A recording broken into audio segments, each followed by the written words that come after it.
ఒంటరితనంతో చాలా నరకం చూశానని ప్రముఖ నటి సమంత చెప్పారు. అయితే తాను మాత్రం ఒంటరిగా ఉండేందుకే ఇష్టపడతానని చెప్పుకొచ్చారు. 3 రోజుల పాటు అందరికీ దూరంగా, ఒంటరిగా, మౌనంగా గడిపానని తెలిపారు. ఫోన్, సోషల్ మీడియా, షూటింగ్ అన్నింటినీ పక్కన పెట్టి తనతో తాను మాత్రమే ఉన్నట్లు వివరించారు.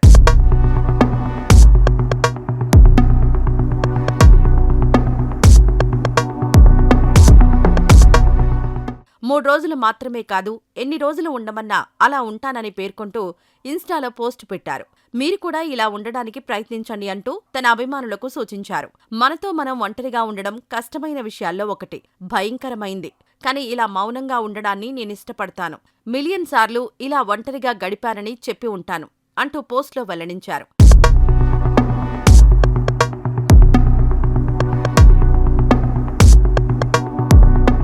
ఇటీవల సమంత నటించిన web series Citadel, Honey Bunny iconic gold అవార్డుతో పాటు ఉత్తమ వెబ్ సిరీస్ అవార్డును గెలుచుకుంది. ప్రస్తుతం ఈ విషయాన్ని ఆస్వాదిస్తున్న సమంత మరోపక్క రక్త్ బ్రహ్మాండ్ షూటింగ్లో బిజీగా గడుపుతున్నారు.